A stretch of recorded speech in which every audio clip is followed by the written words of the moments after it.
a las 7. ¿Por qué no ayuda? Lo que no se hizo hasta las 5:30 no se va a hacer en esa media hora. Qué miedo.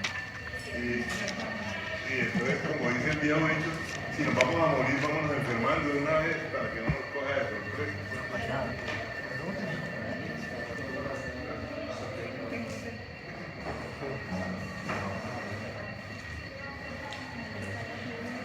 Bueno, ya Mafe les pasó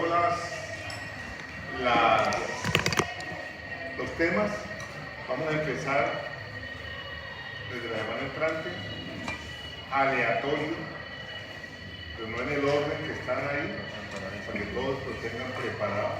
La semana entrante podemos decir, tal y tal, pasan explicarnos 15 minutitos, así no sea del tema que tenemos en la semana entrante, ¿correcto? ¿Cómo? No, 15 minutos, no.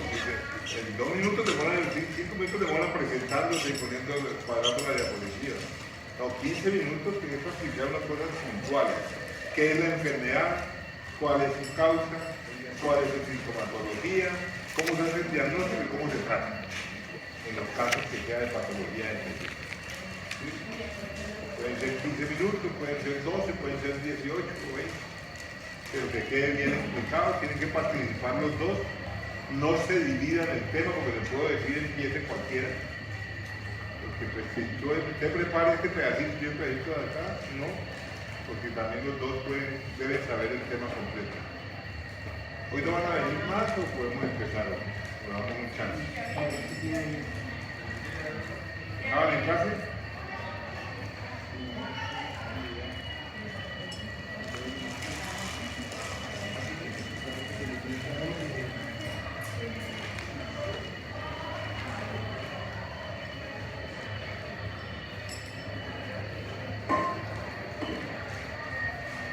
Hoy vamos a tratar a completar el sistema cardiovascular. Entonces vamos a cerrar la insuficiencia cardíaca. Vamos a ver unas cuantas diapositivas de un grupo de medicamentos que son los inotrópicos y los vasodilatadores. Y la última parte será más rápido, porque vamos a hacer un repaso. Es que encontré por ahí una presentación muy práctica sobre los medicamentos de hipertensión arterial, con las limitaciones y todas las demás cosas.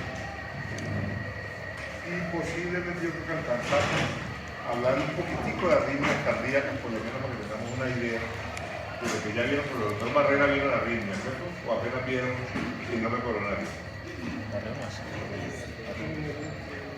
¿Sí vieron arritmias? En el electro. Bueno, entonces, recordábamos algunas cosas. Javier, Sebastián. ¿Qué es la insuficiencia cardíaca? Es como una afección caracterizada por, bueno, puede ser de dos tipos, puede ser de varios tipos en realidad. ¿Cuánto no puede mandar? La definición es esta. Sí, pero entonces una pregunta, es que iba a decir algo así y me confundí por eso.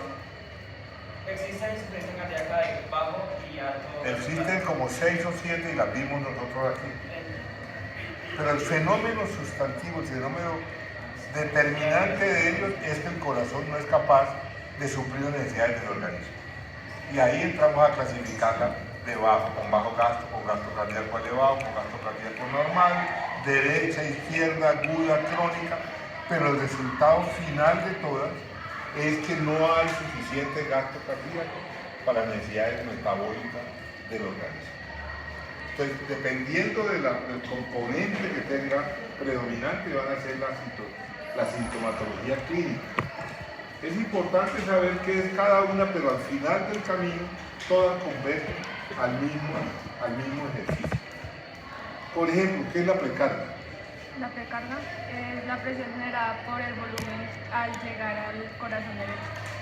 ¿Qué cosa determina la precarga? El volumen es la principal. Volumen ¿Pero qué más?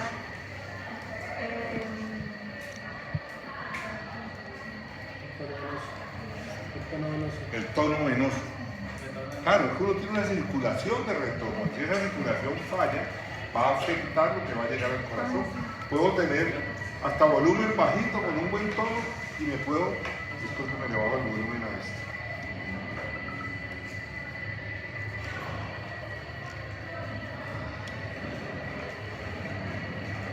Si uno puede entender qué es lo que está pasando, básicamente puede intervenir en las cosas. Porque usted puede tener bajo volumen y puede tener una falla cardíaca, ¿sí? O puede estar bien porque tiene buen retorno venoso, buen tono venoso. Entonces empieza uno a pensar qué cosas de nuestro sistema venoso pueden generar una insuficiencia cardíaca congestiva. Problemas del retorno venoso que nos afecten eso. Pero problemas de volumen que también nos afecten el gasto cardíaco. ¿Y qué sería la poscarga? La poscarga es la cantidad de sangre que va a ser como tal inyectada del ventrículo izquierdo. Sí. Y que básicamente pues tiene que como que someterse a diferentes fuerzas a una resistencia el ventrículo izquierdo para poder inyectar esa sangre. Entonces, ¿qué sería la poscarga? ¿Cuáles serían los elementos de la poscarga? Eso, la resistencia que los vasos hacen para mantener el gasto cardíaco. Entonces tenemos precarga, poscarga, ¿y qué otra cosa nos falta para tener los componentes de la falla cardíaca? La inotropía. Entonces, la capacidad del corazón, entonces tenemos un fallo de precarga, un fallo de poscarga y podemos tener un fallo de bomba. Según el sitio donde tengamos la falla va a ser la sintomatología clínica y va a ser también el tipo de tratamiento que vamos a implicar. Porque posiblemente hay un paciente que tiene un fallo de bomba, de nada nos sirve darle volumen o quitarle volumen, pero tengo que resolver cómo ese ventrículo eyecta el volumen que le está llegando. O nada pasar, o ponerle inotropía a un paciente que no tiene volumen, ¿cierto? Que está choqueado por otras cosas. Entonces necesito darle a ese una precarga adecuada para que esa bomba pueda mantener el gasto cardíaco. Entonces eso nos da unos escenarios clínicos diferentes que pueden resumirse en varias cosas. Uno, podemos tener falla sistólica, ¿cierto? Donde vamos a tener comprometido entonces la contractilidad del corazón y por tanto se nos va a reflejar en ¿qué? En la fracción de eyección, ¿cierto? ¿Quién puede definir la fracción de eyección? Es el porcentaje de sangre eyectada en la sístole en comparación a la... Bueno, el porcentaje de sangre que se eyecta en la sístole del volumen total sistólico. Es un 60%. ¿Ah? Sería como, sí, lo que decía, ¿Sí? es como el porcentaje de sangre que sale del volumen de diástole. Exacto, al final de la diástole, ¿qué terminó saliendo? Y esa es la fracción de eyección. ¿Y cuál es el valor normal de la fracción de eyección? Tiene un rango, ¿cierto? No hay un número mágico, sino que usualmente va entre el 55 y el 70%. Y eso es lo que nos va a permitir diagnosticar si el paciente tiene una fracción de eyección normal, deprimida o baja, o una fracción de eyección elevada, que también podemos tener fallas cardíacas con fracción de eyección elevada, y eso nos da las divisiones que tenemos desde el punto de vista funcional. Desde el punto de vista topográfico, anatómico, tenemos lo que tiene que ver con el componente izquierdo, que nos va a determinar es el problema sistólico, ¿cierto? Donde tenemos la eyección y la tenemos un fallo de bomba, y la sintomatología va a ser esta: fatiga, intolerancia al ejercicio, mituria, disnea de esfuerzo, angina, síncope, extremidades frías, tos seca, edema agudo de pulmón. ¿Por qué nos daría síncope una falla cardíaca izquierda? La baja oxigenación. Claro, la baja oxigenación, pero ¿por qué se oxigena mal? ¿Qué es lo que está afectando? La contractilidad está afectada, ¿y por qué me va a dar síncope? Porque no inyectan volumen que es, ¿no? No está percibiendo de sangre al cerebro. Pues ahí es donde nos presenta. Si tengo mi volumen cardíaco, mi gasto cardíaco disminuido, ¿cierto? ¿Qué fracción me va a llegar al cerebro? Disminuida, ¿y qué llevo ahí? sangre y oxígeno, y llega poquito, entonces me desmayo y me da un cuadro sincopal. Circunstancias que hacen lo mismo en esto. ¿Por qué tendría las extremidades frías? Por la vasoconstricción periférica. ¿Cómo se redistribuye a los órganos importantes? ¿Qué es lo que hace cuando yo tengo bajo gasto? El organismo tiene una sabiduría infinita. Si mi cerebro, mi riñón, mi hígado, mi corazón están con bajo volumen, pues me traigo que me está llegando a las piernas y a las manos y a los brazos que no son tan importantes. Y entonces por eso. Y cuando ese equilibrio se rompe, cuando ya yo me descompenso y entro en una falla cardíaca aguda y severa. ¿Sí? El edema pulmonar agudo, ¿por qué nos va a presentar?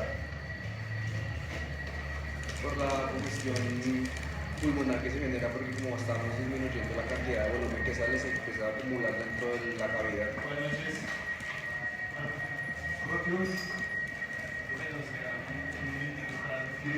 Compañeros, me piden aquí una reunión.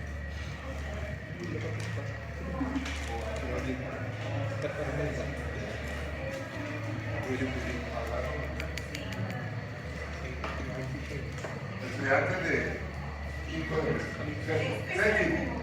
séptimo, quiero hablar con ustedes 5 minutitos.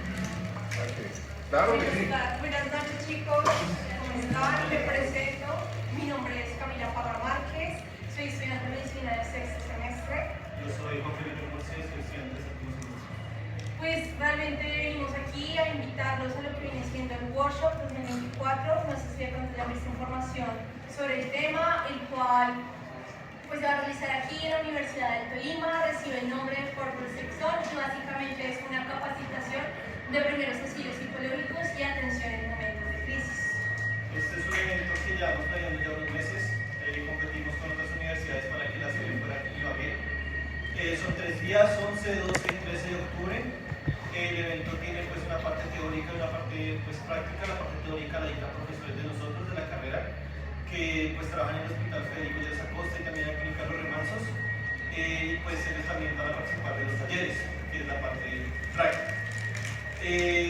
Pues el horario es más o menos de 8:30 de la mañana a 4 de la tarde. En las noches nos van a haber actividades socioculturales porque esperamos que vengan estudiantes de las universidades.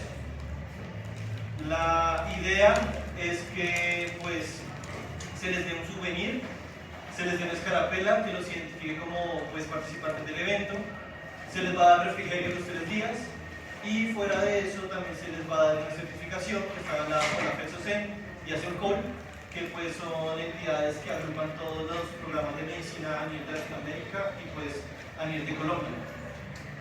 Pues nada, chicos, la idea es invitarlos, que se motiven. Vamos a tocar temas importantes como lo viene siendo la crisis, atención a crisis en víctimas de violencia sexual, atención para víctimas de desastres naturales. También va a estar pues, una capacitación en primeros auxilios psicológicos para población adulta y pediátrica y pues muchos temas más de interés. Vamos a hablar sobre el síndrome de burnout, que últimamente pues se ha escuchado bastante de eso y pues como lo indicaba Felipe, varios talleres prácticos para que se motiven a asistir. La inscripción para miembros de Centol tiene un costo de 60.000 pesos, sin embargo pues, la convocatoria está para todo el mundo y actualmente pues tenemos una promoción que si se inscriben 3 personas o más, la idea pues, de la Facultad de Medicina es que la inscripción les quede a cada uno de 50.000 pesos. Obviamente la idea, pues la charla del viernes va de 8:30 de la mañana a 4 de la tarde. Entonces, pues obviamente la idea es gestionarles el permiso académico si contamos con una gran participación dentro de ese horario, que es lo que viene siendo el evento. No sé si me pueda comunicar con alguien del semestre. Entonces me voy a comunicar con Sotico para enviarle toda la información y que se la reenvíe a ustedes. Entonces no sé si tengan preguntas o dudas sobre eso. Pues nada, bienvenidos ya, los esperamos este día del evento. Muchas gracias. Jesús, yo no sabía, pues he oído lo que escribe desde el chat del profesor, pero me parece que es una cosa importante en esta fase de la carrera, cuando ya lleguen a los semestres clínicos, donde las consecuencias de todo el estrés, de todas las cosas que pasan con la salud mental de los que estudiamos medicina, ya están asentadas. En este momento es un buen momento para uno saber un poco de cómo proteger su salud mental, cómo la universidad y la facultad pueden contribuir a eso. Yo les recomendaría que los que tengan la capacidad de asistir a ese evento lo hagan, porque eso debería ser permanente y debería en algún momento ser parte del programa de medicina. Pues las otras facultades también tendrán dificultades y verán cómo lo manejará la universidad como tal. Pero como en medicina hemos tenido los últimos incidentes y uno lo vive después en la clínica con el comportamiento de muchos estudiantes con trastornos depresivos, con trastornos de ansiedad, pienso que si le dan una oportunidad a uno de un acercamiento casi que anónimo, ¿no? Porque todos vamos y entonces todo lo que oímos no va dirigido personalmente a ninguno en otro grupo. Yo creo que los que tengan posibilidad económica de asistir o eso, deberían aprovechar esa posibilidad. Una pregunta. De esta promoción, 17 de septiembre, y ya después el pago completo es después del 17 hasta finales, ¿cómo hasta el 1 de octubre creo que está? Y ya, bueno, ya envié la información para que se la compartan. Y ya no sé si haya otra pregunta con respecto al tema. Es una oportunidad de hablar con los estudiantes de otras facultades de medicina y poder preguntarle a uno qué es lo que pasa por allá, cómo se maneja allá y cómo estamos aquí. Sí. Es un chance de socializar inquietudes, de crear vínculos con otras facultades de medicina, para también saber cómo estamos, ¿no? Además nos dieron luz verde para invitar a todas las facultades de la universidad, entonces pues la idea es que vaya, participe toda la universidad en general. Entonces, pues nada, chicos, bienvenidos sean. Muchas gracias por la información. Hasta luego. La salud mental es más importante que la salud, que la insuficiencia cardíaca izquierda. De eso vamos, la salud mental va a estar ahí, y no está, la salud personal no está metida en Harrison, en ninguno de los textos. Después no hay guías para eso. Entonces aprovechen todas las oportunidades. Entonces el edema pulmonar agudo, ¿qué está pasando? Que el volumen que nos está llegando, por fallo de la bomba no estoy alcanzando a inyectarlo, y ese que se queda ahí, pues le sigue llegando el gasto que viene de atrás y entonces empieza a congestionar el pulmón. Entonces no es la única causa de edema agudo pulmonar, pero es una presentación severa de la falla cardíaca izquierda, que es el resultado final si no logramos desde el principio controlar los factores de riesgo, hacer un diagnóstico temprano, un buen tratamiento, porque los pacientes no lleguen a urgencia en una insuficiencia cardíaca, que es el estadio final de la hipertensión arterial. Cuando vayan a la charla van a hablar que le hablan del continuo cardiovascular, que empieza desde la dieta en la casa, ¿cierto? La dieta rica en sal, del sobrepeso, del tabaco y la hipertensión, y ahí va subiendo, y cuando menos estamos ya en la parte secundaria de la enfermedad, ¿cierto? Fallamos la prevención y la promoción, que sería la atención primaria, ya no llega secundaria, ya no llega terciaria, y al final nos toca rehabilitación o muerte. Y ese es el camino que no tenemos que recorrer. ¿Entiende? Soy yo, ¿no? En cambio, en la parte derecha, que nos tiene otro componente de la circulación nuestra, vamos a encontrar estas características. Al final, cuando ya el paciente hemos dejado pasar todas estas cosas, ya sea por inercia terapéutica, pues seguimos haciendo lo mismo, porque los pacientes abandonan los esquemas de tratamiento, porque no se dan los fármacos por parte de las instituciones del sistema de salud, termina el paciente haciendo una falla cardíaca de izquierda y derecha simultáneamente. Entonces, ese es el resultado de los pacientes que vamos a ver el próximo semestre en el hospital. Este paciente con falla cardíaca derecha e izquierda, edematoso, pero también con incomunicación yugular, con una disnea muy severa, y ya es, cuando va a hacer un ecocardiograma, la fracción de inyección está en 23%, con una hipertensión pulmonar severa. Entonces ya el manejo es más complejo y son los que terminan manejándose con dispositivos ventriculares o terminan en trasplante cardíaco, porque no podemos manejarlo ya adecuadamente. Entonces, ¿cómo vamos a tratar la insuficiencia cardíaca? Ya hicimos el diagnóstico, tenemos el tratamiento, pero que nos salió de las manos, porque viene un factor desencadenante. Cualquier cosa que nos aumente las necesidades metabólicas, pues va a hacer que el corazón disfuncione, ¿cierto? Un proceso infeccioso, ya sea extrapulmonar o extracardiovascular, como puede ser pulmonar, una exacerbación de una EPOC, una infección pulmonar, nos aumenta las necesidades metabólicas y un corazón ya fatigado, con una mala función sistólica, con una poscarga alterada también, va a entrar en una fase aguda y va a consultarnos por eso. ¿Y qué queremos nosotros manejar? De entrada, toda la teoría se pierde si el paciente me llega en un shock.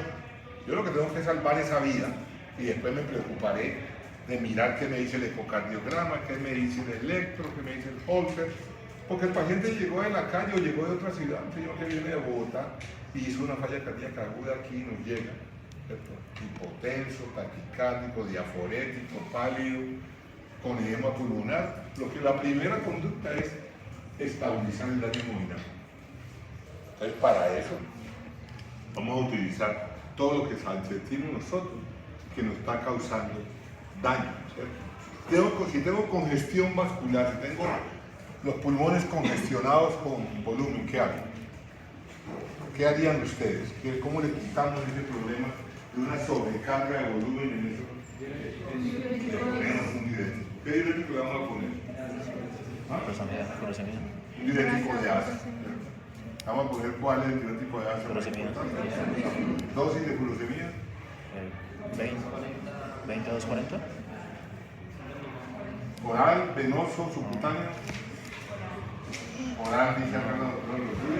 Intravenoso, ¿no? ¿Ah? ¿Cómo? Claro, es un manejo agudo, necesito una disponibilidad del 100% ya. Se lo voy a poner intravenoso. La furosemida viene en ampollas de 20 miligramos y en tabletas de 40 miligramos. Ampollas de 20 miligramos, no hay dosis escritas específicas, pero uno lo maneja dosis respuesta. Yo puedo ponerle de entrada 20 miligramos, pero también le puedo poner 40 y me espero un ratito a ver si el paciente empieza a orinar o no me empieza a orinar. Cuando ya empieza a orinar, ya el paciente va a poner bien. Usted le puso 42 ampollas de furosemida en un bolo intravenoso. Obviamente hay que tener en cuenta la presión arterial y otros, ¿cierto? Entonces con eso yo empiezo a estabilizar. Si lo que tengo es una falla cardíaca con congestión y por lo tanto supongo una sístole disminuida, ¿qué tendría que hacer?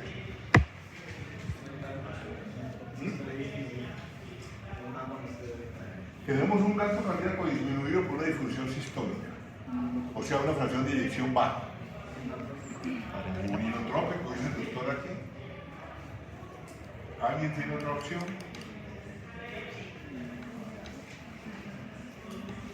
Entonces, lo primero que vamos a hacer, esto es como la comida de la casa, ¿cierto? Eso es asando y comiendo, ¿sí? Va saliendo una arepita y uno le echa muela y aquí lo mismo. Vamos a sacarle volumen, vamos a mejorarle la bomba, ¿cierto? Si tengo un problema de perfusión, voy a manejar su perfusión. Todo inmediatamente voy haciendo cosas. ¿Cómo disminuyo la precarga? ¿Sí? Que me está congestionando, que me está llenando la parte de atrás. Entonces vamos haciendo, así como hicimos con el infarto, según lo que voy encontrando, voy tomando definición. Les voy a empezar a ponerle, ese paciente está hipoxémico, ¿cierto? Entonces, ¿qué le va a poner? Oxígeno. Ese paciente tiene una precarga aumentada por congestión. Entonces, ¿qué le va a poner? Diurético. Está ansioso, ¿cierto? Y posiblemente con dolor precordial. ¿Qué le va a poner? Un poquito de morfina para que esté más tranquilo, ¿cierto? ¿Qué más le tengo que hacer que me disminuya el retorno venoso que me lo está congestionando? Lo voy a tener acostado, sentado, boca abajo, en posición invertida, en posición de Fowler. ¿Cómo lo tendrían? ¿Sentado o acostado? Claro, la gravedad que me está tratando, entonces yo lo pongo contra la gravedad para disminuir el retorno venoso. Y eso es parte del manejo del edema pulmonar agudo, con o sin falla cardíaca, pues uno puede hacer edema pulmonar por otras causas. Pero entonces lo que trata es de disminuirlo, entonces lo va a poner con una cabecera a 45, a 60 o hasta 90. El mismo paciente va buscando. Un paciente con edema pulmonar agudo no se deja acostar, si se levanta desesperado y asfixiado, esos pulmones le suenan. Entonces le ponemos un poquito de morfina, que me le disminuye el consumo de oxígeno, que me le disminuye un poquito el retorno venoso. Ya le puse un diurético para sacarle volumen y tengo la bomba. entonces tengo que hacer que la bomba me funcione un poquito mejor. Entonces le doy un estimulante a la contractilidad cardíaca. Eso lo vamos a ver ahorita en la siguiente parte. Y manejo la bomba y después le manejo la resistencia.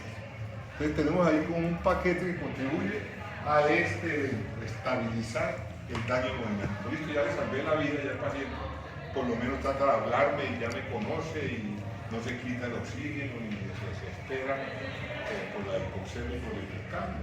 Entonces trato de identificar y tratar los factores reversibles que precipitaron la descompensación.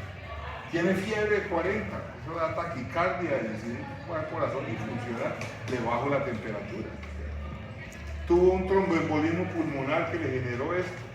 Si tengo indicación de algo y tengo que regular una trombolisis o lo anticoagulo para evitar ese aumento de resistencia y de trabajo. Entonces va uno trabajando, tiene un infarto agudo de miocardio que me generó todo esto.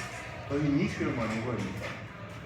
O tengo una arritmia cardíaca, tengo una fibrilación auricular con una respuesta ventricular rápida. O tengo una taquicardia supraventricular, paciente con una frecuencia de 200 supraventricular. Entonces no hay inotrópico y no hay volumen que sea adecuado para esa frecuencia. El ventrículo nunca va a alcanzar a llenarse si usted contrae 200 veces. Y entonces tengo que bajar resolver la taquicardia supraventricular y con eso, que es una cosa reversible, mejoro la falla cardíaca y estabilizo hemodinámicamente a mi paciente y luego pasarlo, después de que lo mejoro, a un régimen ambulatorio. Todo esto debería ocurrir no para sacarlo del hospital, pero sí para tenerlo estable en un periodo entre máximo 6 horas. Porque cuando el paciente llega al hospital, uno se fija unas metas del manejo de esto y esas metas están dirigidas a la diuresis, a la frecuencia cardíaca, al estado de conciencia y estos pacientes a la saturación de oxígeno y estos pacientes normalmente por esa hipoxia y por ese daño celular que hay terminan con acidosis metabólica, que es la corrección de la acidosis metabólica y la saturación de oxígeno. Entonces ese tratamiento es agudo, ya, y vamos a ver qué medicamentos se utilizan ahí. Entonces tenemos fármacos, vasodilatadores. ¿Qué estoy mejorando con los vasodilatadores? ¿Ah? Estoy disminuyendo ¿qué? La poscarga, ¿cierto? Entonces con los vasodilatadores disminuyo la poscarga. Al disminuir la poscarga, disminuyo el trabajo del corazón. Y así sea que el corazón esté tembleque, si no tiene tanta resistencia, más o menos, nos funciona, ¿cierto? ¿Y qué vasodilatadores utilizamos principalmente para hacer nuestro evento? Nitroglicerina, si usted tiene un evento coronario, por ejemplo. Entonces estoy resolviendo la isquemia coronaria y estoy recibiendo la resistencia. Y si el paciente ha tenido por todas estas cosas hipertensión, estoy resolviendo la hipertensión. El nitroprusiato de sodio es otro vasodilatador, especialmente para uso cuando usted tiene una emergencia hipertensiva con órgano blanco. La nitroglicerina de órgano blanco corazón, pero con otras emergencias hipertensivas. El nitroprusiato es una opción, órgano blanco cerebro, pero también si no tengo nitroglicerina o tengo una presión arterial muy alta, el nitroprusiato es una opción tan buena como la nitroglicerina, pero mejor como antihipertensivo. Y si usted tiene, vamos a ponerlo así como en forma práctica, tensiones arteriales muy altas, 200, 130, 220, 130, la nitroglicerina no es la mejor opción. No es un antihipertensivo tan potente como puede ser el nitroprusiato o el labetalol o la hidralazina. Nitroprusiato y labetalol tenemos nosotros aquí y podemos utilizarlo en esa emergencia. Pero si el paciente es de 180 a 110 con dolor en el pecho y con cambio de electrocardiográfico, es una emergencia hipertensiva, órgano blanco corazón, y ahí me va el tratamiento con nitroglicerina. ¿De acuerdo? Y adicionalmente a eso, tengo que dar inotrópico. Dijimos que el corazón tiene varias propiedades inherentes a él. Una es la cronotropía, ¿cierto? ¿Que se refiere a qué? La frecuencia cardíaca. ¿A qué? A la frecuencia A la cardíaca. frecuencia. La dromotropía. ¿A qué se Al refiere? manejo de volúmenes. ¿Ah? Manejo de volúmenes, ¿no? ¿A qué? Manejo de volúmenes. Dromo. Velocidad de contracción. Eso. Dromo como los caballos, como las carreras, ¿cierto? Esto es la velocidad de conducción en el corazón distinta de la frecuencia en ese sentido. También tiene otra propiedad que se llama lucitropía. La propiedad de ciclar, de acomodarse, de dilatarse y acomodarse a distintas condiciones de volumen sin dañarse. Cuando le pasa la lucitropía terminamos remodelando el corazón. Pero como todo el organismo tiene una maravillosa propiedad de defenderse hasta cierto punto, de aguantarnos mientras hacemos cosas externas para que no haya daño en el músculo. Y tenemos finalmente la inotropía, que es la capacidad de contractir. Si yo mejoro la contracción del corazón, evidentemente mejoro el gasto cardíaco. Entonces ya entramos a utilizar los inotrópicos, pero tenemos inotrópicos con varias características y que las vamos a ver ahorita. ¿Sí? La mayoría de los inotrópicos que tenemos son que tienen acción sobre la contractilidad del corazón, pero también tienen acción periférica sobre las resistencias periféricas. Aquí no mencionan la dobutamina y la dopamina, vamos a ver ahorita, pero también hay otros, y otros vasoconstrictores, donde podemos incluir la vasopresina, pero también podemos incluir el que conocemos todos, que es cuál. ¿Ah? Beta-adrenérgicos como la noradrenalina, ¿cierto? Tiene un efecto vasoconstrictor periférico. ¿Por qué no la adrenalina? Aquí está clara la película, ¿cierto? Los receptores, entonces, el sistema beta-adrenérgico, tenemos receptores beta-adrenérgicos beta 1, beta 2, beta 1 predomina en el corazón, beta 2 predomina a nivel periférico, ¿cierto? O alfa a nivel periférico. Si quiero efectos sobre mi corazón, utilizo adrenalina. Por eso cuando el paciente está en paro cardíaco, no le pongo dobuta, ni dopa, ni noradrenalina, le pongo adrenalina directamente, ya sea venosa, intracardíaca. En la época de la prehistoria, hacíamos reanimaciones de urgencia, le metíamos adrenalina a lucirnos, pero terminar el paciente con un hemopericardio, pero tiene efectos sobre los beta 1 de los que esperamos que el corazón se nos contraiga. En cambio, si quiero mejorar la presión arterial, le doy una adrenalina que no tiene tanto efecto sobre el corazón. Porque con la nora, la adrenalina también tiene un efecto vasoconstrictor periférico. Pero como aumento tanto la frecuencia cardíaca, sale lo comido por lo bebido. Tiene 160 de frecuencia, pongo la adrenalina, que me suba a 190. Mejoró la resistencia, pero con esa frecuencia no voy a hacer nada. Entonces lo utilizamos noradrenalina como vasoconstrictor periférico. Y la vasopresina, la fenilefrina, es también un beta-adrenérgico. No se utiliza en el manejo usual de la falla cardíaca.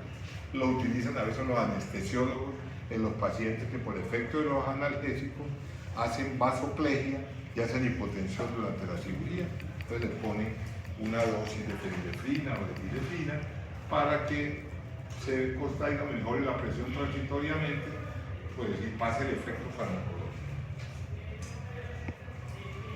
Y en la crónica, ya estabilizado nuestro paciente, ya establecida la causa, entramos a hacerle tratamiento crónico, que lo que persigue es que la enfermedad no progrese, ¿cierto? Y esto va a llevarnos, uno, a que siempre tenemos que tenerlo con un volumen bajito. El paciente con falla cardíaca crónica tiene que tener poco volumen, por lo tanto su dieta baja en sal, es estricta.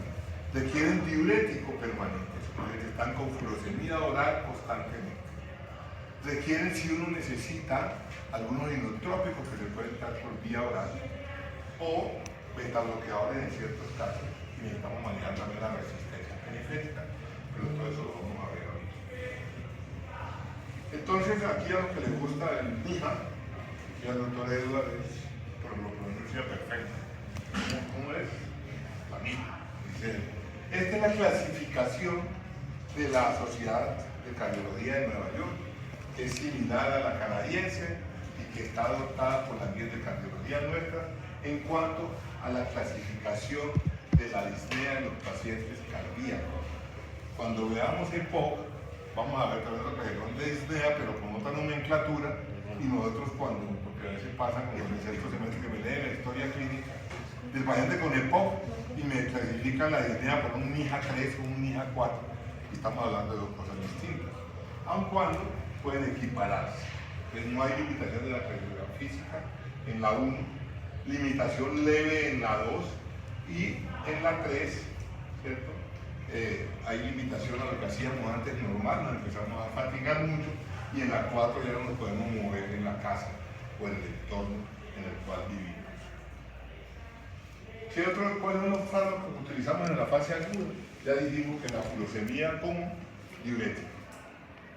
Pero en la fase crónica ya o podemos dejar furosemida o empezamos a usar otro tipo de diurético. Podemos usar tiazidas en el paciente que predomina la hipertensión como causa de la falla cardíaca. Pero también podemos utilizar inhibidores de aldosterona en los pacientes con cardiopatía isquémica. Ha demostrado que el uso de la espironolactona en falla cardíaca por cardiopatía isquémica disminuye la mortalidad de esos pacientes. El mecanismo no está muy claramente establecido, pero es uno de los elementos indispensables en el manejo de la falla cardíaca asociada a cardiopatía isquémica, que es la causa más frecuente de falla cardíaca. Los inhibidores de la enzima convertidora de angiotensina, ya sea captopril o enalapril o trandolapril o lisinopril, aquí tenemos captopril y enalapril. ¿Qué efectos tiene el enalapril? Neira, ¿por qué damos enalapril?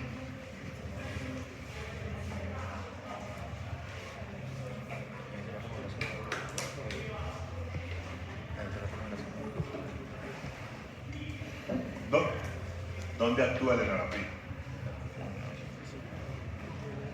¿Se sabe? Se equivoca, no pasa nada, no va a morir nadie.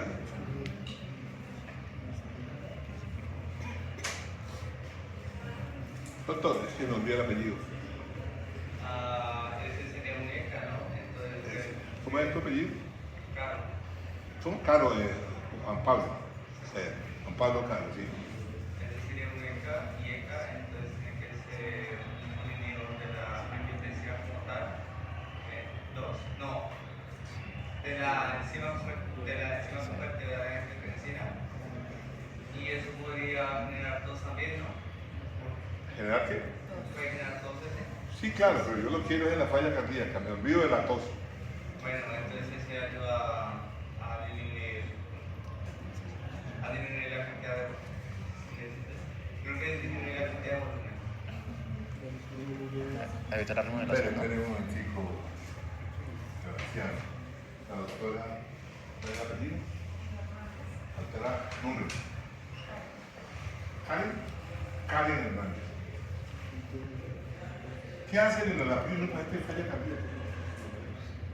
¿Tatiana nos va a ayudar?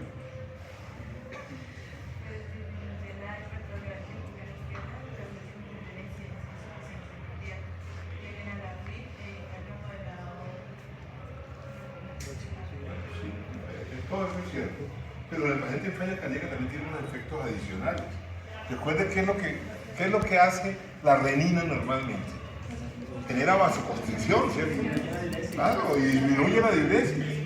Entonces, cuando doy enalapril, lo que bloqueando la renina, entonces lo que estoy es generando un poco de vasodilatación, por lo tanto voy a bajar la tensión arterial.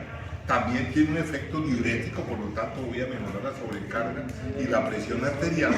¿Ah? ¿Qué? Va a disminuir el sodio, por lo menos. Claro, va a disminuir mucho de volumen. Entonces, los IECAS son de los medicamentos que también hay pocos medicamentos que mejoren la mortalidad y la morbilidad en los pacientes con falla cardíaca. Ahí tenemos dos que acabo de mencionar, la espironolactona y los inhibidores de la enzima convertidora en angiotensina. Entonces, en la enalapril vienen tabletas de 5, 10 y 20 miligramos. Y la dosis puede ser de 2.5 hasta 40 miligramos. Porque uno se encuentra a veces en el debate de que ya saqué al paciente de la falla cardíaca, ya está resuelto el edema pulmonar, me falta el ecocardiograma o ya lo tengo y tengo mi paciente con 110, 70 de tensión arterial. Entonces me dice el intensivista o el cardiólogo, bueno, vamos a empezar de enalapril. Y uno dice, venga, con esa tensión arterial, si lo tengo es, si ya nosotros vimos cuando hablamos de hipertensión arterial, que esa es parte de angular los IECAS o los ARA2 del tratamiento. Entonces empezamos con dosis bajitas porque no lo quiero como antihipertensivo, sino lo quiero para los otros efectos que estamos diciendo. Para la remodelación miocárdica, para disminuir el volumen, para disminuir la mortalidad. Entonces 2.5 miligramos o hasta 1.25 cada 12 horas y voy ajustando según la tensión arterial, hasta llegar a la dosis óptima para el paciente. Si el paciente es un hipertenso previo, posiblemente va a terminar con 20 miligramos cada 12 horas. Pero, señor. Quería preguntar si de pronto, o si los ARA2 también tienen un efecto de remodelación cardíaca. También, claro, uno podría utilizar lo que pasa es que la mayoría de los estudios que empezaron en eso están hechos con el enalapril. Por eso todos siempre mencionamos el enalapril. Pero si tiene efectos, si tiene contraindicaciones, alergia, tos, nos pasamos a un ARA2 y tenemos los mismos resultados, pero también tenemos que ir haciendo los ajustes de dosis que se necesitan para eso. Y uno de los de renina, lo del esquireno, por ejemplo, el esquireno, es decir, con eso hemos atravesado todos los escenarios. Yo les contaba que hace 40 o 40 y pico de años que salieron los inhibidores de la conversión de angiotensina, se suponía resuelto el problema de la hipertensión. Ya salimos del alfametil topa y los betabloqueadores y llegaron los IECAS y acabó el problema. Una vez nos pagaron viaje, 1.500 médicos generales, llegamos a Cartagena a rumbear y nos enseñaron todo, la verdad que. Pero a los 2 años vimos que tampoco, que los hipertensos seguían igual. Entonces crearon los ARA2, dijeron, subámonos un poquito la escalera y bloqueamos más arriba el sistema. Pero tampoco. Y llegó el esquireno, entonces como no podemos con los derivados, matemos la madre de esta vaina que es la renina. Y bloqueamos la renina y los resultados siguen siendo exactamente iguales a mayor costo. El alesquireno hasta ahora no ha demostrado que sea mejor que ARA2 o que IECA en el manejo de la falla cardíaca y aún de la presión arterial. ¿Ah? Y es bastante más caro. Realmente, pues yo me imagino que al esquireno lo usan en centros cardiológicos en pacientes seleccionados, ¿cierto? Están buscando el paciente que no responde a esto y a esto, y que tiene un comportamiento neurohormonal diferente, y este es el paciente para esquireno, un nicho muy pequeño. Pero en la práctica diaria, el alesquireno realmente no ha tenido ninguna ganancia frente a ARA2 o a IECAS. Entonces, lo más frecuente que manejamos es el enalapril, pero podemos manejar los sartán o valsartán. El candesartán ha demostrado que le va mejor a los pacientes como antihipertensivo, le va mejor a los pacientes con falla cardíaca e hipertensión que los otros ARA2. Entonces ya estamos hablando de manejo crónico del paciente, ya lo sacamos del evento agudo con los vasodilatadores, los diuréticos, la morfina, la disminución de volumen, como recurso cuando estén en subdural, se me acaba de acordar ahorita. Le ponemos todo eso y el paciente no mejora y sigue echando babas y asfixiado y no puede estar quieto y lo tengo que transportar. En una época utilizamos lo que llamamos torniquetes rotatorios para disminuir el retorno venoso. Le poníamos torniquete en una pierna, torniquete en un brazo, en el otro brazo, y este lo dejábamos libre para que llegara al retorno venoso un poquito. Y a los 15 minutos rotábamos, ¿cierto? Atrapábamos y liberábamos la otra pierna y hacíamos todo eso como un recurso, ¿sí? de desespero cuando usted no puede hacer nada, pero funcionaba. En esa época, porque si usted está trabajando en Santiago Pérez, que queda 8 horas de aquí, y se viene con un paciente de falla cardíaca, ¿sí? Y lo oye gorgorear todo el tiempo y asfixiado, tiene que utilizar todas las cosas que nos permitan, dentro de la lógica, hacer eso, ¿no? No le vamos a sacar la sangre, pues porque tampoco tendría ninguna razón de ser. Los betabloqueadores, ya sabemos qué hacen los betabloqueadores, tienen un efecto cronotrópico negativo, inotrópico negativo, pero también tiene un efecto modulador sobre la producción de renina. Entonces van a tener utilidad en el mediano plazo y en el largo plazo de la manejo de la falla cardíaca. Ya decidiremos según cada paciente si vamos a utilizar un cardioselectivo o no cardioselectivo. Si el paciente cursa con hipertensión arterial, ¿qué escogerían ustedes? ¿Ah?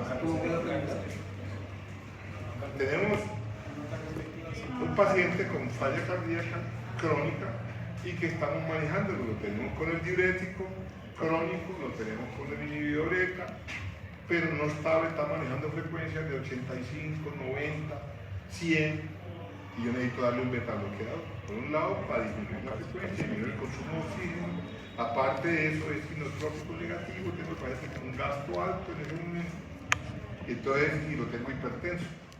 Entonces, como tenemos cardioselectivos y no cardioselectivos, ¿qué escogerían ustedes? No cardioselectivo. ¿Por qué razón? Porque esto actuaría sobre el músculo liso y eso generaría más dilatación. Mejoraríamos la presión arterial y al mismo tiempo estamos mejorando el trabajo del corazón. Entonces, así es como vamos seleccionando los esquemas terapéuticos, ¿cierto? Por eso le dan a uno alternativas, ¿cierto? Que nos permiten a uno escoger, individualizar la terapia. Y la medicina solamente de esquemas, que yo me sé el esquema perfecto, no, el esquema va perfecto, pero depende de cada paciente. Nunca se olviden de eso, ¿cierto? Porque no le podemos dar el mismo medicamento al deshidratado que está bien hidratado, ¿cierto? Al que está congestionado que al que está seco. Son dos momentos diferentes de la presión arterial. No es lo mismo el que tiene el diurético, el paciente que está edema todos los días, se levanta con los pies hinchados, congestionados. El diurético no puede ser ni lo peor que ha sido. Que ese paciente particular, ¿sí? Tengo que darle furosemida, porque necesito sacarle alto volumen, o si el paciente entre un control y otro me subió 6 kilos de peso. Eso no es gratis. Todo eso lo tenemos que considerar. Nunca me parece a mí que debemos trabajar solamente, hay que saberse los esquemas, hay que saberse los algoritmos, pero aplicados a cada paciente individual, después de una buena historia clínica. La espironolactona, los inhibidores de la aldosterona, tenemos 3 en este momento. La espironolactona, la eplerenona, como se llama el que salió último, pero está utilizado principalmente en nefrología. Pero me comprometo a tener el nombre para mañana. Tengo compromiso para mañana. Tengo un paciente con una ferritina de 1000 y no tengo ni idea de por qué tiene ferritina de 1000 un paciente. Aparentemente sano, que me toca esta noche llegar para le voy a pedir otro examen para poder estudiar, porque no quedó en la orden. Y la epirrenona, no me acuerdo. Y ya les explicaba que tiene un efecto diurético que no es muy poderoso, pero tiene un efecto de disminuir la mortalidad en un paciente con falla cardíaca asociada a cardiopatía isquémica, especialmente si tienen fracción de eyección deprimida. Esos pacientes se mueren más tarde, tienen menos comorbilidades, pero la razón específica fisiopatológica no está explicada, y anticoagulantes. Aquí dice azaodofarina, pero ya los tiempos han cambiado, ¿cierto? ¿Por qué un anticoagulante a ver? Especialmente pacientes con cardiopatía isquémica y falla cardíaca. Y con fracción de eyección deprimida. La gente tiene diagnóstico de falla cardíaca. Tiene un corazón aumentado de tamaño por hipertrofia ventricular izquierda, tiene una fracción de eyección del 35%, ¿cierto? Tiene un poquito de hipertensión pulmonar y tiene síntomas, tiene una clase funcional 2 o 3. Se fatiga para el ejercicio, lo tenemos con todos los medicamentos y lo vamos a ir mejorando haciendo los ajustes cada que haya control. Pero aquí estos manes dicen que hay que anticoagular. ¿Por qué hay que anticoagular? A ver, aquí, espera, a ver, vamos despacio. No hablen todos al tiempo. Piénsenlo sencillamente. Dígame, Neida. Porque de pronto alguna de estos problemas patológicos que tiene el paciente puede generar coágulos. ¿Pero por dónde coágulos? Porque igual puedo anticoagular un tromboembolismo pulmonar, por ejemplo. O igual puedo anticoagular un paciente con un síndrome de hipercoagulabilidad, ¿cierto? O un paciente que haya hecho un infarto agudo de miocardio y necesito que la coronaria no me forme nuevos trombos mientras le hago una angioplastia o lo opero.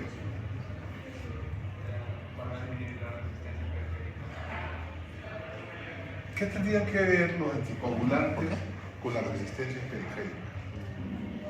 Porque podría disminuir los efectos del paso. Pero eso no lo hacen los anticoagulantes. No, o sea, en el caso de que haya agentes coagulantes, Liz.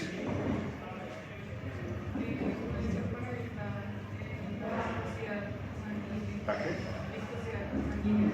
Por ahí es.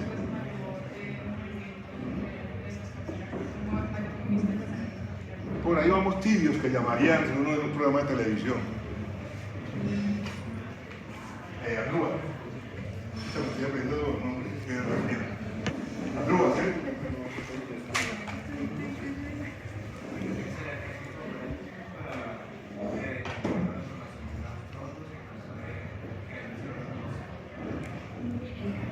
Tan tibio como Liz. Todavía no. Doctora, me huye. Le quita la mirada, como se hace como los meseros, no hacen contacto visual cuando no le pida nada. Vamos a preguntar aquí a la doctora que tiene. Es decir, después de pensarlo, analizar qué es lo que está pasando. Tengo un paciente con falla cardíaca con una mala contractilidad y una presión de eyección bajita.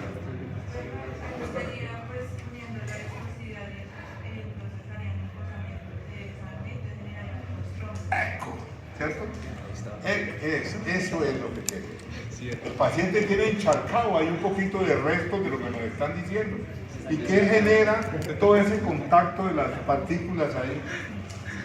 Una formación de trombo. Entonces, todo paciente con falla cardíaca, con presión de eyección baja, unos dicen que el límite es el 30%, otros el 35%, otros de 30%. Pero fracción de eyección baja en un paciente con falla cardíaca necesita que lo anticoagulemos para que no empecemos a hacer trombos. ¿Y esos trombos para dónde se van a ir? Para el tromboembolismo pulmonar. Tromboembolismo pulmonar. ¡Ah, eso, allá! ¿Y para dónde sale la circulación del ventrículo izquierdo?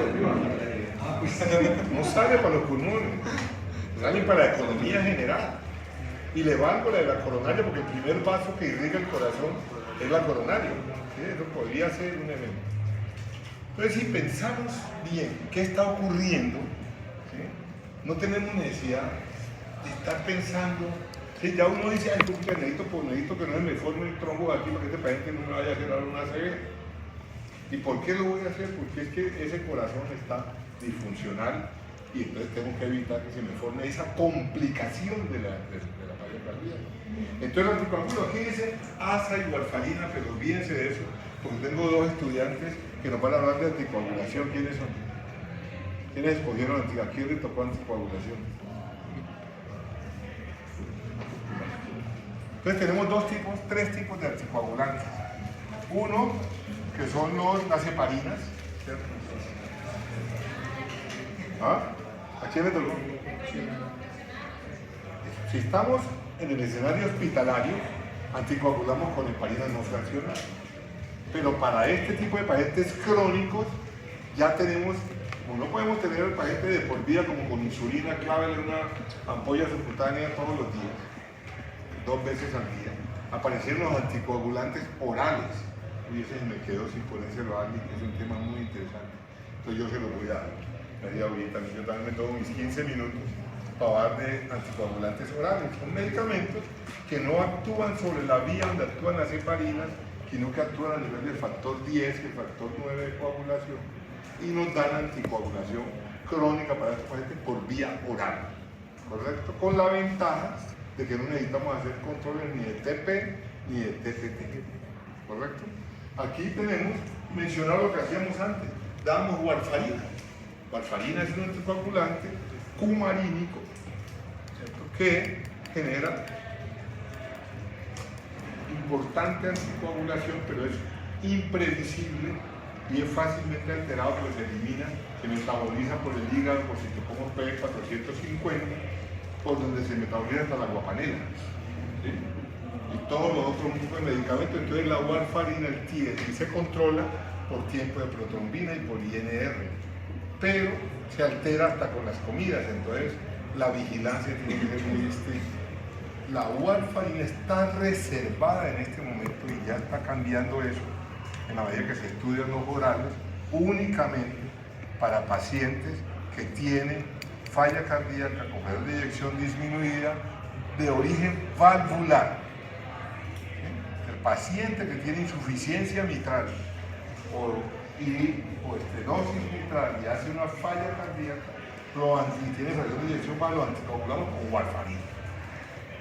Aun cuando ya hay estudios que los anticoagulantes orales, los nuevos anticoagulantes orales, que son Rivaroxaban, Apixaban, Dabigatran, esos tres tenemos aquí en Colombia, y Fondapac, son los tres que tenemos en Colombia. No requieren controles especiales, pero están por ahora para anticoagulación cardíaca de origen no valvular. Es decir, no hay lesión en las válvulas y eso lo sabemos por el ecocardiograma. Y este es un algoritmo interesante de la falla cardíaca, ¿cierto? Acá tenemos en riesgo de insuficiencia cardíaca, estamos en este grupo A, ¿cierto? Es el paciente, alto riesgo de falla por la presencia de condiciones asociadas al desarrollo de la falla sin cardiopatía estructural o síntomas. Tiene un corazón bueno todavía, pero es el que decimos, tiene factores de riesgo: hipertensión arterial, obesidad, arteriosclerosis, diabetes mellitus, síndrome metabólico, hipertrofia por cardiomiopatía. Entonces son pacientes que todavía no tienen falla, pero uno identifica, venga, este man pesa 120 kilos de hipertenso, ¿sí? Tiene dos comorbilidades, va a ser diabético y fuera de eso va a ser falla cardíaca o va a ser una cardiopatía isquémica. Ese paciente está en fase A de una falla cardíaca. ¿Y cuál sería el tratamiento ahí? Ahí es donde necesitamos médicos. La atención primaria. Educación. Estadio A. Pues que cambie todos los hábitos de estilo de vida. Sí, claro, pero también necesitamos controlar su presión arterial. Necesitamos controlar la diabetes, necesitamos un manejo dietético. Ahí es el trabajo inicial de nosotros. Lo digo nosotros, porque ustedes el día que terminen son como yo, médicos generales, y salvo que tengan una palanca muy berraca, van a trabajar de médicos generales 6 meses, 1 año, que pasen en residencia año y medio, o un poco menos, o un poco más, y muchos 2 o 3 o 4 o 5 años presentándose, porque hay que ganarse la vida como médico general, atendiendo pacientes hipertensos, diabéticos, obesos, fumadores, con arteriosclerosis, a los que tenemos que evitarle que lleguen a una falla cardíaca. O sea que la falla cardíaca, el estadio A, es un paciente teóricamente sano. Todavía no tiene disnea, todavía no se hincha, todavía no es de cúbito, no tiene guía paroxística, pero pesa 120 kilos, tiene 150 centímetros de cintura y fuma. Entonces tenemos todo un territorio para que no haya una falla cardíaca. Y su corazón todavía está bueno. Usted le toma un electrocardiograma y todavía está bueno, toma un eco y todavía tiene una muy buena presión de inyección. Y posiblemente tendrá un poco de hipertrofia ventricular izquierda por la hipertensión arterial que trae. El estadio B, enfermedad cardíaca estructural sin síntomas o signos de falla cardíaca, parece que tuvo un infarto previo. ¿Ya? Llegó un poquito fatigado, pero con el eléctrico tiene una onda Q antigua y metida, o tiene un bloqueo de rama izquierda y usted no sabe si es nuevo o viejo, ¿cierto? O hay cambios en el ventrículo izquierdo, ¿cierto? Hipertrofia ventricular izquierda o una presión de eyección deprimida, o tiene una valvulopatía que no tiene síntomas, solamente le usted un soplo en el corazón. Ya en el próximo semestre van a un soplo, ya sea en el simulador, si son juiciosos, todos los días hay pacientes con soplos allá donde hacemos la práctica del seminario, en la práctica, y si son juiciosos, hablan con mi compañero, soplo ahí, déjenme oír. Una cosa es el simulador, ¿sí? Y otra cosa es el paciente ya acostado, que ya no lo han examinado como 20, que tiene mal genio, que no mejora más la vida. ¿Sí? Entonces hay que ir a mirar. Estadio C, hay daño estructural con síntomas previos o actuales que ya el paciente va a consultar por su sintomatología. Y el estadio B es el que ya requiere que le pongamos marcapasos, desfibrilador, cardiofibrilador, y que ya está en una fase casi irreversible de su falla cardíaca. Esos pacientes van a tener un dispositivo, porque las complicaciones finales de la falla cardíaca es que usted haga o taquicardia ventricular o fibrilación ventricular, que lo van a matar si usted no tiene un dispositivo inmediato para resolverlo. Una fibrilación ventricular, si está delante de uno, posiblemente lo salvamos. Si está en el hospital y lo llaman, un código tal, y llega uno y le hace una desfibrilación y le pone medicamento y le salva la vida. Pero si a usted le dio una fibrilación ventricular en la casa, ¿sí? Y usted vive en el Vergel, para llegar al Federico Lleras, ¿cuál es el centro de salud más cercano al Vergel? La 9ª etapa del Jordán. Con estas calles de Ibagué, demora por lo menos 25 minutos. Si es que llega la ambulancia, o llegan 3 ambulancias, cuando esas, no, mentira, llegan en accidente. Cuando usted lo necesita no llega ni uno, que el accidente paga más. ¿Sí? Entonces, ese es el sistema de salud nuestro. Entonces, esos pacientes ya no pueden, están en tratamiento, de hecho, todo lo que estamos diciendo, y sigue fatigado y asfixiado. Entonces, ¿de dónde pasamos? A donde no queremos llegar. ¿Cierto? Aquí es donde te fui, perdón.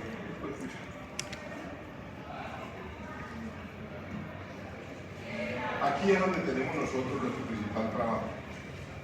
De ahí para adelante vamos a pasar a difusión del artículo izquierdo asintomática, compensada, ¿cierto? Resolvimos los problemas, el paciente tiene su daño estructural, pero está bien tomando su furosemida, su inhibidor ECA y si acaso su beta-bloqueador en caso necesario.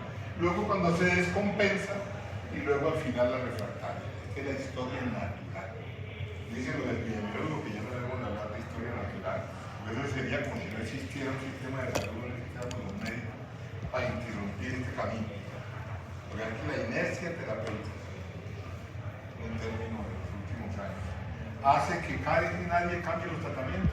Usted le puede estoy viendo todo y le vuelvo a formular el mismo Rapid y el mismo metoprolol, pero nunca le pregunto si está hinchando, cuánto camina, qué está pasando, le duele el pecho, no le duele, tose, con cuántas almohadas está durmiendo. Nunca se hace una historia clínica para cambiarla con el que todo el mundo sigue con lo mismo hasta que llegue a estos estadios. Yo no creo que en el futuro les vaya a pasar eso. La semana pasada tuve una experiencia muy positiva para mí. Tuve una emergencia familiar y me tocó ir a urgencias y a cuidado intensivo, pero el médico que me transportó en ambulancia de Queralti a Avidanti era un estudiante de terapéutica mía de hace unos años. La médica que me la recibió en Avidanti había sido mi interna en el PROA en el Federico Lleras, y los estudiantes que estaban rotando en hemodinamia con el doctor Santos eran mis estudiantes de terapéutica el semestre pasado. Entonces uno decir, venga, esto que estamos haciendo aquí, tratando de formar gente, es un ejercicio bueno en la medida que yo me sentía tranquilo cuando la médica que iba conmigo en la ambulancia sabía yo quién era y sabía que era capaz de resolver, por lo menos teóricamente, lo que habíamos hecho. Entonces, ese es el trabajo que nosotros tenemos que hacer para que nuestros pacientes, que les va a tocar a ustedes en el futuro. Esto es más o menos lo mismo, ABC y D, que ya lo acabamos de ver. Y el tratamiento de los factores de riesgo, lo que acabamos de explicar, viene resumido en esta diapositiva, según la clasificación, tanto tal como está, como qué tratamiento le vamos a hacer. Y este se le llama Google Pin, que aquí en confianza se va a ayudar a quedar a uno más bien en un principio. Si el paciente le no le llega a uno todavía en fase que uno lo recupera, Porque el paciente llega muriéndose y usted a las 2 horas, si hace la cosa bien, el paciente está conversando con usted dándole la clase. 1, posición, semifowler, o sea, 45 grados. Tratar la enfermedad causal, si tiene un infarto, pues trombolice. Si tiene una sobrecarga de volumen, sáquese. Diuréticos de ácido, morfina, oxígeno, nitroprusiato o nitroglicerina. Aquí la aminofilina entra. La aminofilina es una se llama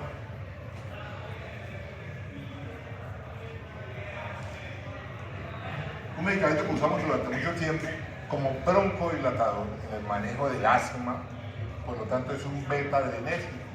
Y era una maravilla en la época donde no teníamos tantas cosas, no había ni inhaladores ni nada de eso. Entonces parece que nosotros, ¿qué hacíamos? Les cuento para que vean cómo era antes. Llegaba un paciente a mi médico de urgencia mucho tiempo.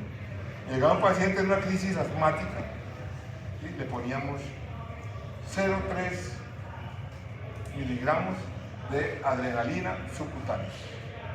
La adrenalina es un beta-adrenérgico y por tanto es un broncodilatador. Cada 20 minutos. Poníamos oxígeno y esperábamos. Si no, en una hora no había mejor, le poníamos otra dosis de lo mismo y si no había mucho taquicardia. Y si no, le poníamos una infusión de aminofilina. Y esa vaina de interleucina, la aminofilina y todo, se nos mejoraba. Hasta que aparecieron los pediatras y dijeron que la aminofilina producía arritmias. Entonces la aminofilina sí produce arritmias. Pero lo que es que no teníamos monitores. Entonces como no me daba cuenta de la arritmia, entonces cada que no existiera. Cuando empezó a monitorizarse y dejó de usarse, ¿cierto?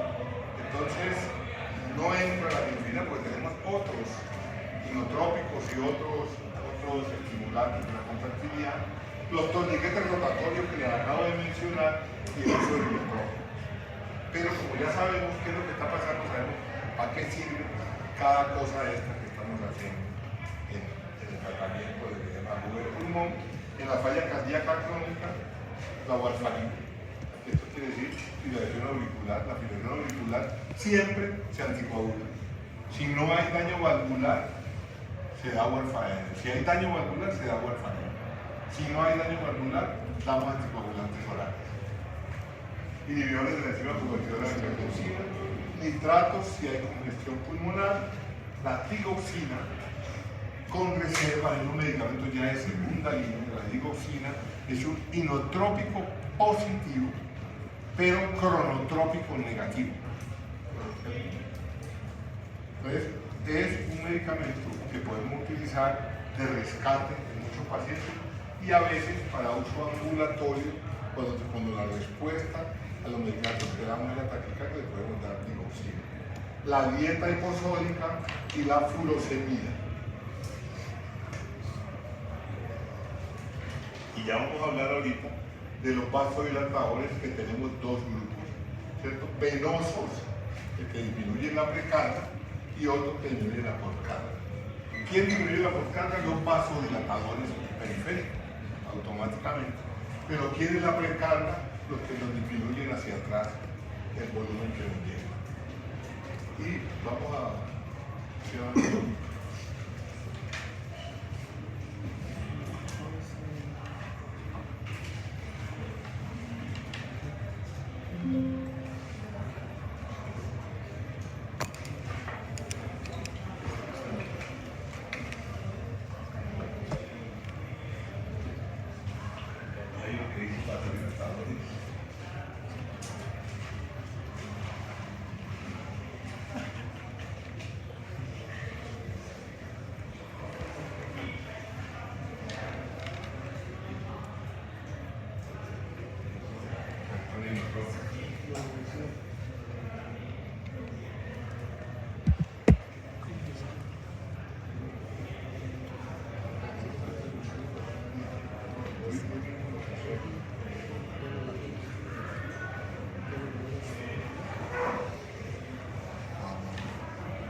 Bueno,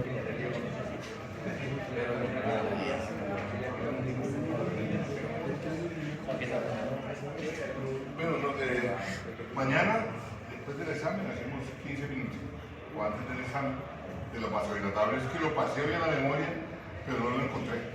Ahora, entonces vamos a hablar de arritmias un momento. Corticas, son 15 diapositivas, porque no vamos a entrar a fondo, sino que conozcamos lo fundamental de las arritmias. Esta es la conducción cardíaca, normal, nódulo sinusal, a la aurícula, al nódulo auricular, al sistema de His, de la His, las células de Purkinje y todo el tejido ventricular. Todo esto es lo que ocurre normalmente. Y todo siempre está mandado inicialmente por el nódulo sinusal.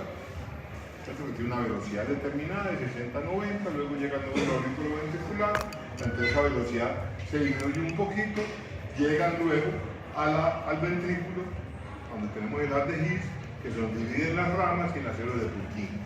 Según el sitio donde tengamos un estímulo anormal, vamos a tener nuestras arritmias cardíacas. Arritmia, como su nombre lo indica, es como el que no sabe bailar, ¿cierto? Anda un poquito, independiente de la música. Entonces aquí lo que ocurre es que no está independiente de la música, sino que está independiente de las órdenes del nódulo sinusal y se manda por sí mismo, por lo tanto pisa a la pareja, altera otras cosas, ¿sí? O suelta y empieza a bailar solo para que no se note. Ese es más o menos lo que nos ocurre en estos casos.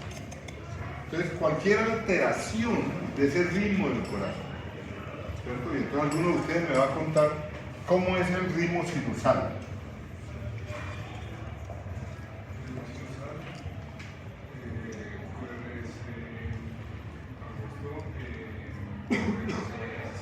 ¿Dije?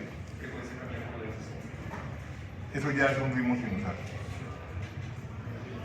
¿Todos están de acuerdo? Un QRS y frecuencia. Ya. O sea que el paciente que tiene un QRA, ese ancho no tiene ritmo sinusal. O el que tiene frecuencia de 100 o 110 no tiene ritmo sinusal.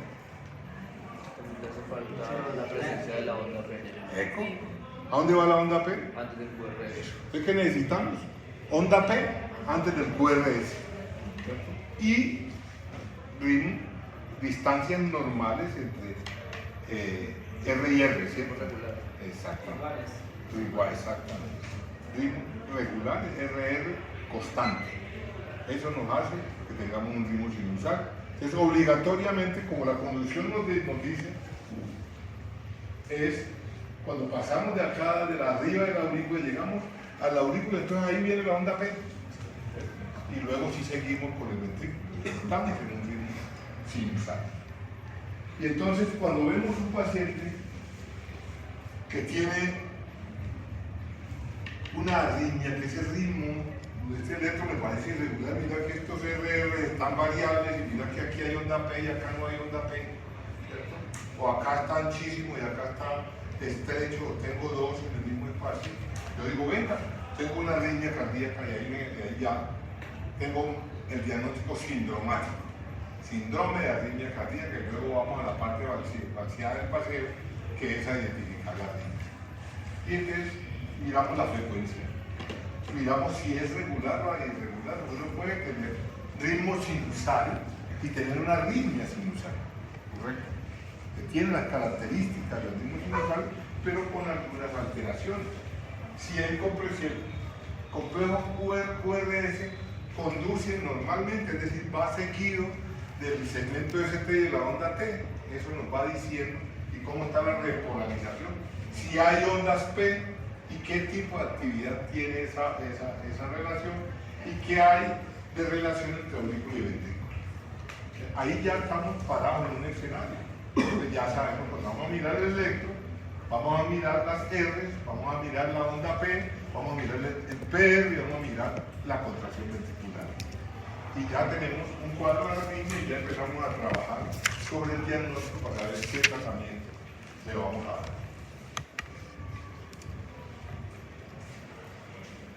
Estaba muy rápido. Entonces, si tengo alteración a nivel de la onda P, tengo una arritmia auricular, ¿cierto? Si tengo ausencia de la onda P, ¿cierto?, y alteración de mi ritmo sinusal, ¿qué tengo?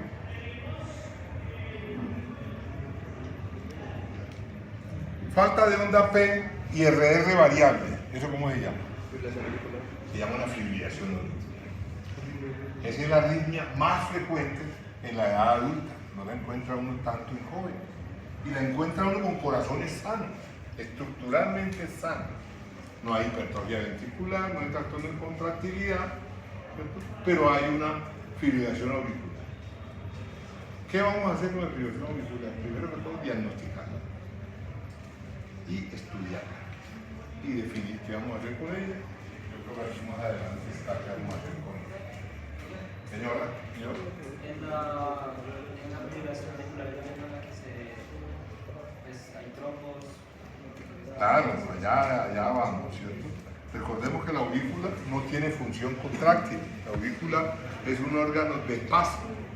Pero si yo tengo esa aurícula que únicamente contribuye al gasto cardíaco con su parte final, que es lo que llamaban antes la patada auricular, ¿cierto?, ahí tengo sangre. Pero si tengo la aurícula haciendo así, fibrilando, ¿qué pasa con esa sangre ahí? Emposadita, se forma trombo. Por eso el tratamiento de la fibrilación auricular es la anticoagulación. A veces hay que tratar la fibrilación auricular y volverla al ritmo sinusal, ya que nos paramos. ¿Hay alguien que va a hablar de fibrilación auricular? ¿Ha puesto el tema? Yo lo puse. ¿Sí? Ah, bueno. Podríamos hablar la semana entrante de eso, ¿sí? Entonces, la fibrilación auricular es la arritmia más frecuente que tenemos. Entonces, ¿qué nos interesa a nosotros antes de hablar de los fármacos y todo eso? Si la arritmia es auricular o es ventricular, ¿correcto? ¿Qué tan severa es la arritmia? En la aurícula, usted puede tener una fibrilación auricular con respuesta ventricular normal, o sea, fibrilación auricular, pero con una frecuencia cardíaca de 90, de 80, y está el fibrilación auricular. O puede tener una fibrilación auricular con respuesta ventricular alta, y ahí es donde tenemos problemas, ¿cierto?, porque empiezo a tener una falla cardíaca asociada a eso, y tengo 160 de frecuencia, y tengo la aurícula fibrilando. El riesgo que yo tengo de hacer un trombo hacia arriba es muy alto. Entonces sería un candidato a eventualmente quitarle la fibrilación auricular. Pero el problema está en que usted no sabe en qué momento se formó un trombo, usted no sabe a qué hora le empezó la fibrilación auricular. Entonces usted, para poder revertir la fibrilación auricular, requiere la seguridad de que el paciente no tiene trombo intracavitario. Porque ¿qué pasa si usted tiene un trombo en el episodio de una fibrilación auricular y lo pasa al ritmo sinusal? Que el corazón recupera su función. ¿Ah? ¿Qué pasa si yo tengo un paciente con fibrilación auricular que no sé la evolución y tiene un trombo intracavitario y lo pasa al ritmo sinusal? El trombo pasaría a la cavidad. Claro, el trombo se nos va y hacemos una embolía cerebral. Por eso no podemos desfibrilar a un paciente con fibrilación auricular, ¿sí?, si no estamos seguros que no tiene un trombo en la aurícula o en el ventrículo. ¿Y cómo me aseguro de eso? Un ecocardiograma que nos muestra las cavidades, y muestra los trombos y nos dice dónde está el trombo. O si no hay trombo, si yo tranquilamente entonces puedo anticoagular a ese paciente. Entonces, para evitar que se formen nuevos trombos, porque el trombo que ya se formó se quedó ahí. Ese no tiene reversa. Entonces, el paciente tiene que estar permanentemente anticoagulado. Entonces, la fibrilación auricular, ellos nos van a contar que tiene clasificación de paroxística, de persistente, de permanente, y en cada uno tenemos una conducta adicional. Pero usualmente lo que hacemos en un paciente con fibrilación auricular, respuesta ventricular alta, es controlar la respuesta ventricular. Sigue con FA, pero con una frecuencia ventricular normal, y lo anticoagulo y le hago todos los estudios que el paciente necesita. ¿Correcto?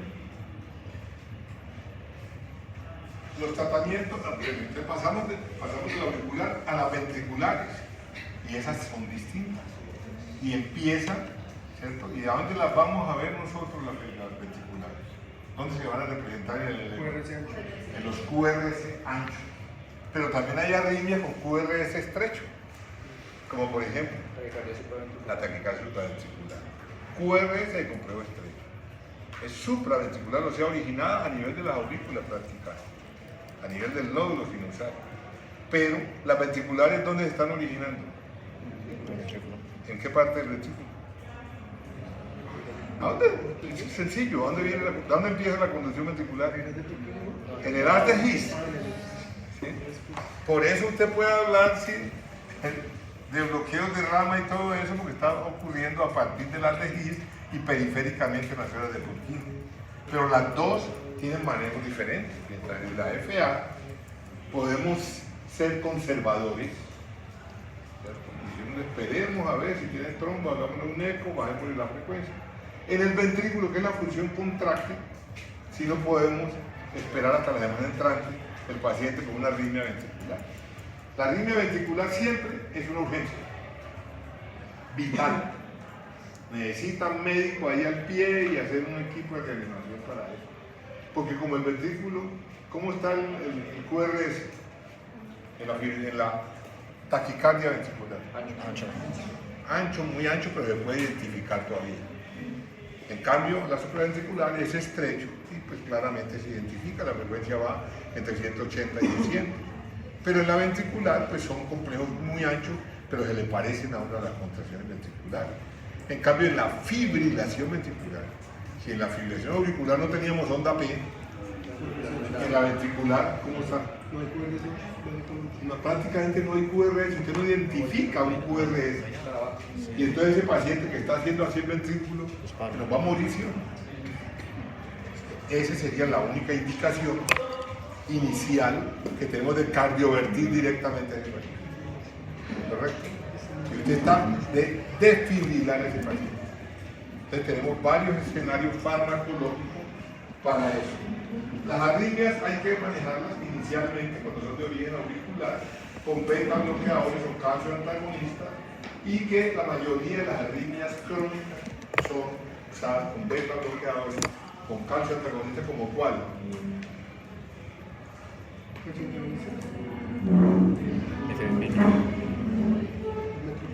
Nifedipino. ¿De qué?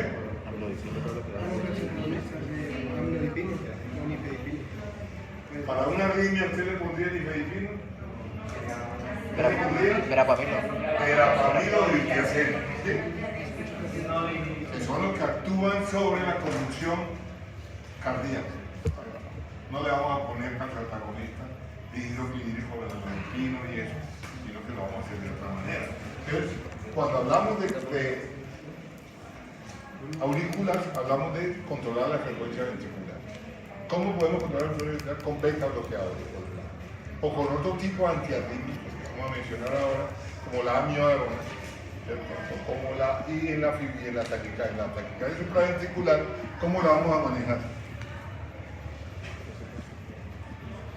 Necesito bajar la frecuencia cardíaca, que es de origen ventricular, o sea, tengo una frecuencia cardíaca de 180 con complejos estrechos.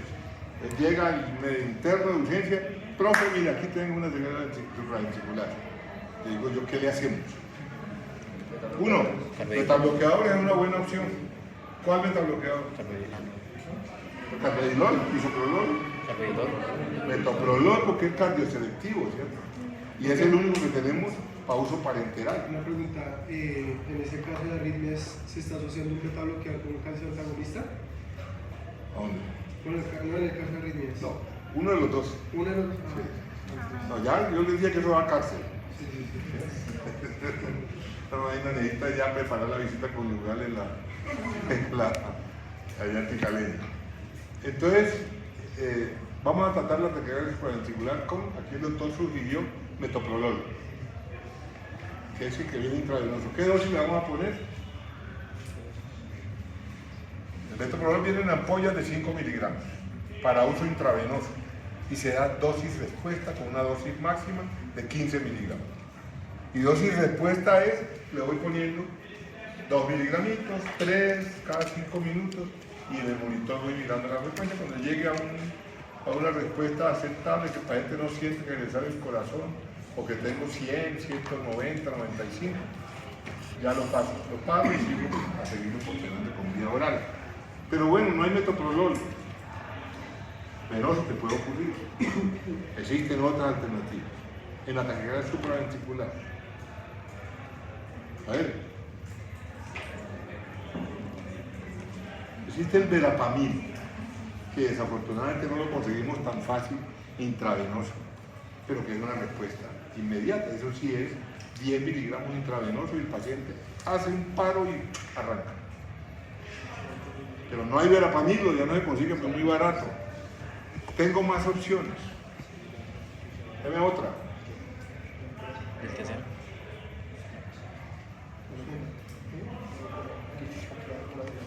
Amiodarona. Correcto. Ahorita vamos a hablar de amiodarona.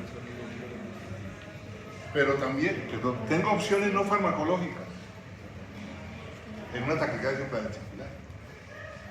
Pacientes jóvenes, llegan cualquiera de ustedes, puede llegar a urgencia. El corazón, doctor, llevo 3 horas con este corazón a mí, tengo un electro 180, no, 200 de frecuencia. ¿Alguna vez has escuchado del masaje? Hay una cosa, pero sí, pero como no quiero que aprendamos así, sino ¿qué respuesta autonómica tengo para tener frecuencia cardíaca de 180? ¿Simpático o parasimpático? Simpático, ¿cierto? Por eso le estoy dando betabloqueadores. Pero como yo estoy en ataque, ¿sí? Allá no voy a conseguir un metoprolol en ampolla ni por remedio. Y el paciente está con. Entonces, tampoco voy a encontrar amiodarona, tampoco voy a encontrar verapamil. ¿Los IECAS sublinguales? No. Los IECAS no tienen nada que ver con el ritmo. Si tengo predominio simpático, ¿qué tengo que hacer? Ya no le puedo dar betabloqueadores porque estoy en ataque. Tengo que darle un estímulo. ¿Cuál es el contrario del simpático? Eso. Entonces tengo que dar alguna cosa que me estimule el parasimpático, porque tiene el efecto contrario del simpático. Entonces le hago una cosa que llaman maniobras vagales. Mencióneme a alguien una. Allá el doctor dijo masaje carotidio, pero no me lo vaya a hacer a mí, porque yo tengo 73 años y debo tener una placa de ateroma. La verdad es que aquí me empiezan a hacer así. Entonces me quitó la arritmia, pero llegué torcido. Entonces no. Bueno, listo, pero esa es una. Masaje del seno, de la carótida, el seno carotidio, que tiene problemas en la medida que si es un paciente adulto mayor con arteriosclerosis y todo eso, usted puede desprender un trombo para que se vaya a hacer una embolía. Pero también tiene el problema que si los masajes los dos al tiempo, puede disminuir el flujo allá. Entonces, si lo van a hacer suave, uno por uno. Pero ese es el último recurso. ¿Qué cosas más llaman ustedes maniobras de estímulo del vago? No el vago de la rumba, sino el vago parasimpático. Ok, quedan los viernes, eso sí estimula el vago. ¿Alguien? Provocar reflejo de vómito. Eso genera una respuesta vaga. Hágalo hiperventilar. Coja una bolsa y póngala a respirar dentro de una bolsa. Eso va generando respuesta. ¿De pronto una maniobra de Valsalva ahí? ¿Entra Valsalva? Claro, entra el Valsalva. La que utilizábamos en urgencia cuando yo era joven era una ponchera de agua helada, una ponchera con unos cubos de hielo y meto en la cabeza ahí fría súbitamente al señor y déjelo ahí. No ahogarlo, ¿no? Sino eso es una respuesta. Da muchas respuestas positivas. No farmacológico, con los pacientes jóvenes, antes de hacer todo eso, porque es una fibrilación auricular paroxística que le da por ratos y no necesita tratamiento permanente, ni anticoagularse ni nada, sino resolver el evento de una fibrilación ventricular, de una taquicardia supraventricular. Entonces, estamos en las más o menos benignas, la FA, fibrilación auricular, la taquicardia supraventricular, que la podemos manejar farmacológicamente o médicamente, y que el paciente va a seguir con su condición arrítmica. La fibrilación auricular seguirá ahí hasta que el día que San Juan haga el sendero o algún estudio demuestre que tiene un foco y pueda hacérselo por vía electrofisiológica, hacerle la ablación de la zona ventricular. Pero la ventricular es otro escenario. Las ventriculares afectan la función contráctil del corazón y el gasto cardíaco, por lo tanto te pueden matar. ¿Cierto? Y son las que preceden a los paros cardíacos. Uno primero hace una taquicardia ventricular, después una fibrilación y después paro. Y cada uno requiere su propio manejo. Y los antiarrítmicos, ya dijimos que están los beta bloqueadores, que están aquí, resulta el antagonismo de los receptores beta, útiles cuando la arritmia tiene un componente de descarga simpática, destruyen el automatismo de los sinusánicos ectópicos y disminuyen la velocidad de conducción. Son del tipo 2. Y hay selectivos y no selectivos, ya lo sabemos nosotros. Y ahora tenemos el tipo 3, que lo que hacen es prolongar la duración del potencial de acción. ¿Recuerdan la grafiquita del potencial de acción? La bomba de sodio y potasio, el calcio entrando a la célula. Y eso se prolonga y tenemos 3 grupos ahí, principalmente el toxilato de uretilio y la amiodarona. Nosotros aquí no tenemos sino amiodarona para el manejo de las arritmias. Disminuye la descarga del nódulo sinoauricular, prolonga la conducción del nódulo auriculoventricular y el periodo refractario de la aurícula y el ventrículo. Por eso son útiles en arritmias con taquicardia. La amiodarona es para la taquicardia ventricular y la adenosina para la azúcar, ¿o no? Aquí ya yo me fui pasando del verapamil, el beta bloqueador, Mariano Magali, y me quedó faltando el fármaco más importante en la taquicardia ventricular, que es la adenosina. ¿Cierto? La adenosina lo que genera es un bloqueo súbito de la conducción auriculoventricular y vienen ampollas de 6 miligramos y se aplica bruscamente prácticamente. Tiene la vena y lo chuza y enseguida le mete, abre el chorro de la venoclisis para que le entre rápidamente, mejora prácticamente en segundos. Si no mejora, repite la dosis hasta 12 miligramos y de ahí, si no mejoró con eso, vaya buscando alternativas distintas a los fármacos, porque es el mejor fármaco que hay para eso. Se consigue relativamente fácil, no es tan costoso y tiene unos resultados espectaculares si uno está monitorizando, el paciente lo ve claramente cómo cambia y el paciente lo siente automáticamente cómo se mejora. Pero igual resultado podemos tener con los beta bloqueadores, con los calcioantagonistas o con la amiodarona. ¿Qué hago? ¿Para la taquicardia supraventricular? ¿Para la supraventricular? Acá. Solamente para la taquicardia supraventricular. Tampoco es antiventricular. Usted puede utilizar la amiodarona, pero la taquicardia ventricular puede utilizar, pero es un paciente de un estado crítico distinto. Pero usted también puede usar la amiodarona en taquicardia supraventricular y puede usar la amiodarona en fibrilación auricular con respuesta ventricular rápida. Claro que sí. Y fue importante, como una taquicardia ventricular, todas ellas puede utilizarla también en la taquicardia ventricular.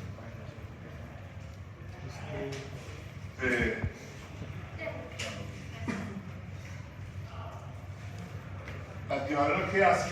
Relaja el músculo liso, disminuye la frecuencia cardíaca en el reposo y en el ejercicio.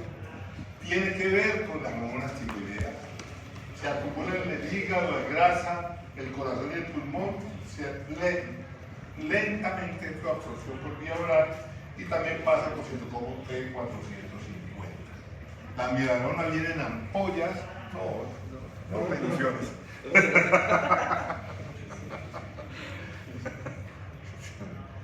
Que uno no los ve, pero sí los está mirando. La amiodarona viene en ampollas de 150 miligramos y en tabletas de 200 miligramos. En uso agudo, la dosis es una dosis de carga de 5 miligramos por kilogramo de peso. Para un peso promedio de 60 kilos son 300 miligramos, ¿cierto? O sea, 2 ampollas para dar en infusión entre 45 minutos, entre 40 minutos y 1 hora. Y si no resuelve con eso, resuelve parcialmente, usted puede continuar con la infusión porque la dosis máxima es de 1 gramo cada 24 horas. Entonces usted puede poner los 300 y si no mejora suficiente o recae, le deja la infusión de 1 gramo para 24 horas. Y luego se sigue con 200 miligramos cada 12 horas Y si el paciente necesita salir con antiarrítmico, sigue con 200 miligramos de amiodarona cada 24 horas. ¿Ya? Es una dosis que va decreciendo.